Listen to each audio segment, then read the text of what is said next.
Hello, Dr. Babo here. Opening February 26, 2021, day 160, chapter 2 of this book, The Christian Life. Hallelujah. Hallelujah. It will be part of Daily Revival and also Cambodia Research Resource Center, lecture number 2. Because I want seminarians, Christians in Cambodia to listen, and Christians in Ghana to listen, and turn into their own theology. That they could actually, we're going to translate into Khmer, Cambodian, and try to teach. I want to teach this book at theological seminaries all over the world. So I'm doing 38 chapters of it. And Daily Revival people, thank you for joining us. Wow, today is going to be awesome. Oh, Holy Spirit, God, come. Speak to us through Pastor Pang's book, which was written 51 years ago. But still comes alive because, Lord, his reference is not about anything but Bible. Thank you, Lord, for his foresight, knowing this, and teaching us today. In Jesus' name we pray. Amen. Chapter 2, the lecture 2 of this particular teaching starts out with the title, How Shall We Believe? Not why do we believe? Was the first lecture. How? Now, after why, of course, how, where, what, who, whom. Okay, now this is how. How shall we believe? That's why Pastor Pang's teaching is very existential, philosophically speaking. It's not theological. He talks about Christian life. It's not talk about doctrine of Christian. It's Christian life. You live out your faith, right? When he died, October 10th, 2014, October 13th, a newspaper, Christian Herald, actually wrote, he was existentially lived out what he believed. So they really coined him as one, his faith, what he believed, equals his life. And that's the basic premises of existentialism. Soren Kierkegaard said that, I live by it, I teach by that, I want to mimic Jesus because I believe Jesus was existentialist. He didn't talk about theory, he lived it. In that streamline, how shall we live? He opens up. The key text for today is this, 1 Timothy 1:15.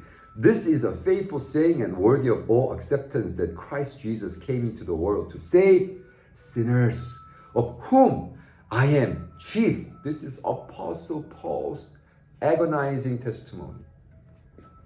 This is a Pharisee who memorized 5 books of the Bible, Old Testament. He's the guy who fasted twice a week just to be self-righteous.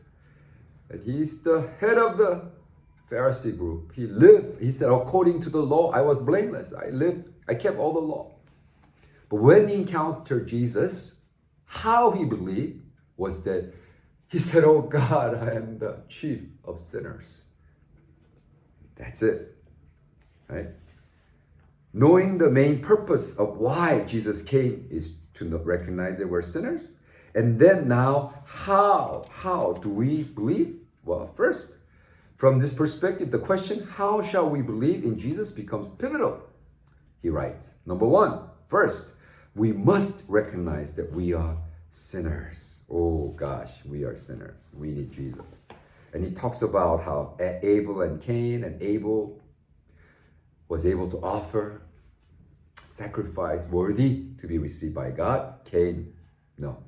And then he's writing here, if you got this book, please read. He says this, Abel was learned. However, Abel knew that he was a sinner and could not come to God without a sin offering. That is why he planned a long time to bring lamb and his blood to God, as he learned from Adam and Eve. He brings this way was the way God already revealed to Adam and Eve as well. What is he talking about? See, he wrote a book called Blood Gospel about 5-6 years prior to this book. And I had the privilege of translating that book, published in English as well. If you want to get that book, it's sold in Amazon as well. So go to Amazon or go to academia.edu. It's all free. Amazon, you have to pay. Amazon is in ebook and paperback as well. But the blood gospel talks about how blood is essential and, talks in extent. And so he kind of skips that, but I'm thinking, oh, Pastor Bob, they didn't read your first book. So anyways, talking about how Adam and Eve sin against God. And guess what? God foreshadowed the way in which that sins will be forgiven by killing an animal, right? Shedding the blood and using the skin. God covers Adam and Eve in the clothing. So Adam and Eve talks about we sin against God. God had to kill the animal. The blood was shed. So Abel does the same thing. That's what he's talking about.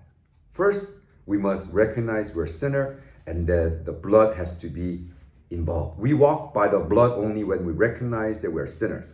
God himself provided the way through the blood specifically for those who realized that we're sinners. So how do you want to believe Jesus? They recognize that you're a sinner, and then blood, the price of blood has to be shed. Number two, by grabbing the horn of the altar. What is he talking about? The Old Testament altar of sacrifice where there were 4 horns. It wasn't decoration. It was their strong horn. The altar, 4 corner was there so that you tie down the animal. 4 legs, 2 legs, then 2 feet. So that the animal will not struggle as they slit the throat, blood, open then, take all the intestine, wash it, so blood will be shed. So talking about that. And he says, that horn altar was the foreshadow of the cross. Talks about King David's son, Adonijah. I think that's how you read it. Son of Hegiah.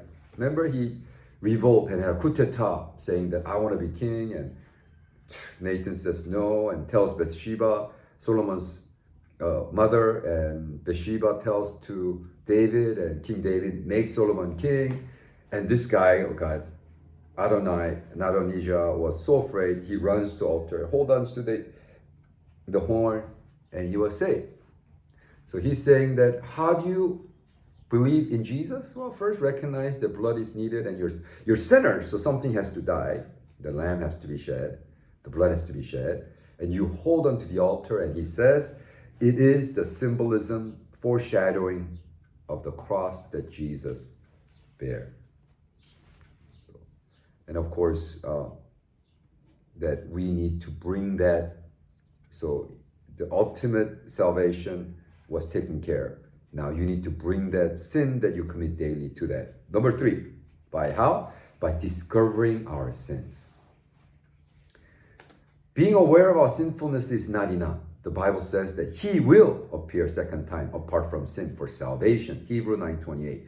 Waiting upon Jesus is the only duty of Christians. To believe in Jesus is to discover our sin. And I already told you, as Peter preached, that because Jesus is our judge and he has forgiven us, that when we ask for forgiveness, that both work together and we're forgiven. Not because we initiate, there's no power in our confession of sin, right? Unless judge forgives. So we share that. Now, for that to happen, Jesus has forgiven. Now, Jesus accomplished through that taking on the cross. But now, recognize that you're a sinner, the blood has to be shed, holding on to the cross, and you discover your own sin daily, and then bring it at the feet of Jesus. That's what he's saying. He said the following: those who participate in the redemptive work of our Lord must also fight sin. Remember the word agonize? Agonize with the sin, point of shedding blood as believers. Hebrew 12:4.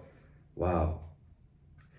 He writes, the more we discover our sin, the deeper our faith becomes. The depth of our faith is directly proportional to discovery of our own sin. If you really understand, the deeper that you understand, right, depth of your faith is direct proportion to discovery of our own sin. When this work of discovering our sinfulness becomes faint, our faith becomes faint. When we work of discovering our sin is thorough, our faith life becomes thorough. How do you deepen your faith life? Deeply discover how sinful you are. So that, as Paul says in 1 Timothy, Jesus came to the world to save sinners, of whom I am the chief. I am the boss. I am the one. Wow. And same Paul says in Romans 7:24, he says, "O wretched man that I am, who will deliver me from this body of death?" Romans 7:24. Wow. This is how Paul confesses that he was the chief among sinners. Wow. It was not something that he casually just blurted out as a religious chanting, Christian chanting, like, oh, I'm a sinner. Oh, yeah, I'm a sinner. No, deeply felt. And he said, God, the more I get to know you, the deeply more I engage in with you, and the more I share my thought and Jesus, the more intimate I become, I begin to understand how sinful I am.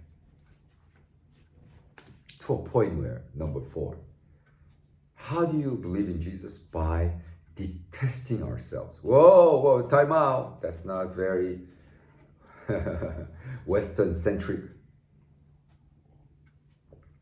prosperity gospel anointed teaching.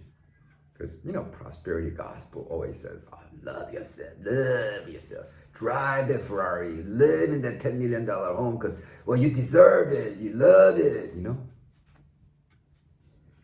No, he says 51 years ago. And then that's why I think that learning from Korean spirituality is very important. Not to say that we are better. No, we're not better. We just need a balance. And I woke up 4 a.m. today and then read through this book again. And I'm going to present this book, Asian Christian Theology, especially the article written by Dr. Mao. And so, wow, so profound. Did you know that Christianity began in Asia? Israel is not Europe. Israel is Asia country, considered part of the Asia. So all the culture, the nuance of the scripture is all Asian. And yet, the West, the Europeans have, in a way, made their own. And then to be an Asian Christian, they said, well, then you need to adapt our way, which is kind of oxymoron, because it's the Asian religion. And so you have to learn from that perspective, right?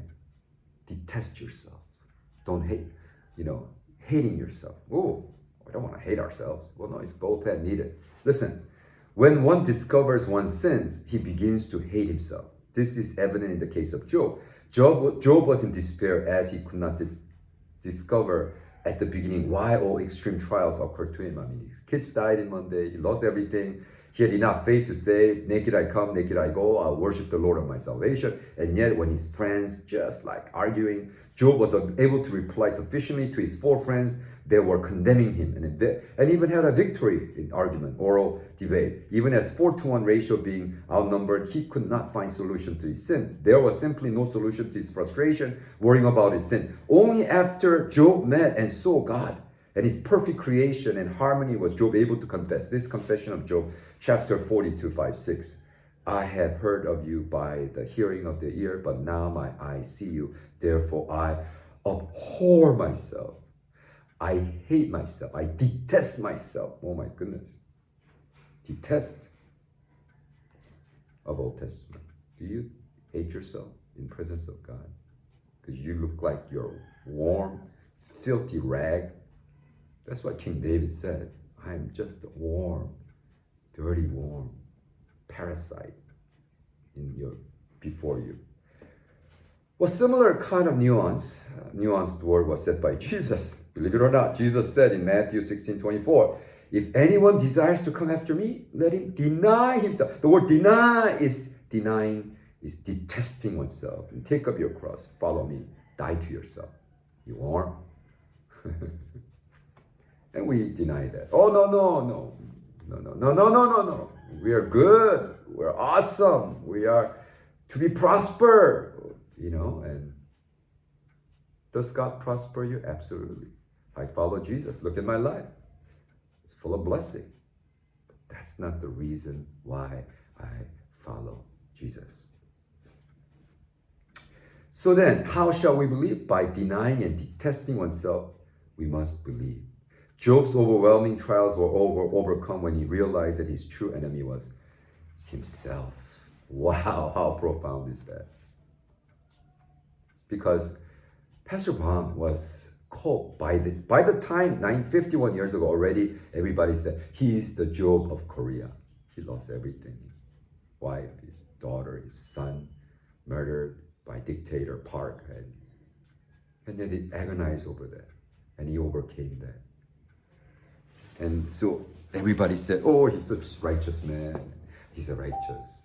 But then he realized when he go to the presence of God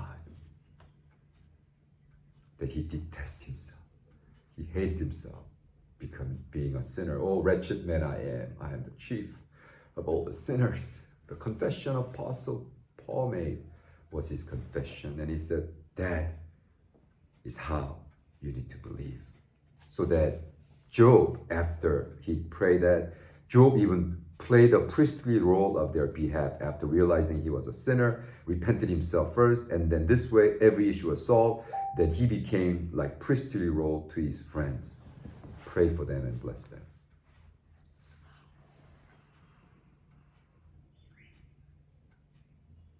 Oh, I feel so emotional about that. Because I feel the pain of Pastor Pang losing his child and dealing with God. Why?